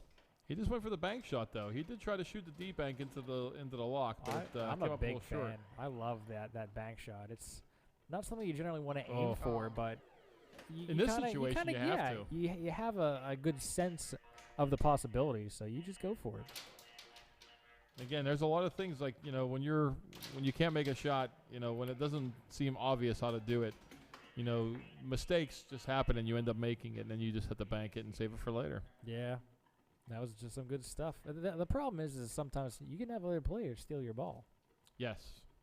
so that's definitely something to pay attention to. You can steal others' locked balls for your own multi-ball. And basically, if I step up to this game and it's ball 1 and there's a ball locked, no matter what, I'm going to plunge for either the center lane up top or the left lane up top. This is kind of like a rewind of Brian playing Fireball yesterday. I think one of the funny things about this game is if you have a bad ball, you can't walk away. You still have to sit there and take your bagatelle. Unless John just tilts it. Oh yeah, you can tilt. That's true. I You forgot tilt it about that. away. You're not beholden to that game. You just tilt it and you can just walk away. Alexander has lots of cannot letters in his name, walk but away. he doesn't have a lot of length in his ball time, so it's pretty short. There's But a blue. There's a yellow. That's a red. Sorry. There's a green. Here comes a yellow or a red. okay. See if John's gonna tilt off his bagatelle again. John Replogle Watch wishes out, he John. was playing 24. He does. That's unfortunate. Yeah, see, that plunge can be really important. But, of course, he did that on ball 1, too, so therefore his spinner value is now maxed. He So hit that- something else that gave him another increased the spinner value. I don't know what it was. Oh, That's unfortunate, John. Fred saw that. That's horrible. That's awful. You gonna play your bagatelle? You're gonna tilt it. Okay, he went blue. Now he's on green. And Switches it to amber. no soup for you. He's back to green. He's all right. Switch it. Okay, he got another green. He's on blue now. So this is where it's kind of like a risk reward. Like he has he's got 2 reds, 2 blues, 1 yellow, and 3 green. Whoop. He completed his blue. That gave him a bonus X. He can keep going. Or, there you go. But he collected one that he already had collected in the C bank, so therefore it ended his bagatelle. The sounds of this game are pretty, if you can hear it. Yeah, I really... It's just kind of weird. It does sound like you're like in a catacomb and there's stalactites around you. Yeah, it's very creepy. They're dripping. I really like it. What do you think, Aton? Not much, really. I guess, when did this game come out? What? I don't know. I don't know if we had that in our game notes. I do not have that in my notes. Well, the internet is a wonderful place to find out. Maybe Lewis might have any In television? idea. Chat. Hey, chat. I feel like there might be someone in the chat who might have an idea. When, Evan Bingham's going to answer this question. Oh, I hope so. He can answer it incorrectly, and we'll all be like, hey. I trust Evan. Evan told us it's true. I definitely trust Evan. I'm curious because Oh, seems boy. like a kind of game where came out before the internet. So Oh, it definitely did that. it did. I'm just wondering as a player, you know, when it came out in the 80s, how the hell would I know all this stuff? How would I find this even out? That's why there's a rule card. Wrong side. Bad. You would have to know somebody in Chicago. 81 says Chris Warren. Chris Warren. 1981. 1981. Thank you, Mr. Warren. Good year. What was I doing in 1981? Not seeing a concert, though. No, my first concert was until 82. 82? Well, my first concert, I saw Iron Maiden for the first time in 83. That's what I thought. Yeah, but my first concert was 82. 82 Nice is the shaking by Brian first there. time I Very saw good. Tron. That was like the greatest thing ever. Pretty much. Back then, oh, Shaped my life. it was that then Crawl. Ooh, crawl. I'm sorry. That's Let's check out Tessier's bagatelle skills here. He has no reds and no blues. Flip for blue. Another blue. Now you see, because he got the blue, it's now strobing those shots. He pressed the left flipper, and now it lights all of the green. Oh, he collected that one already. He collected the 2. the tension is just riveting on that bagatelle. I'm waiting for what's going to happen next. I'm pretty sure that bagatelle can time out, because you can literally sit there and kind of calculate what your best odds are, but you kind of have to do it quickly.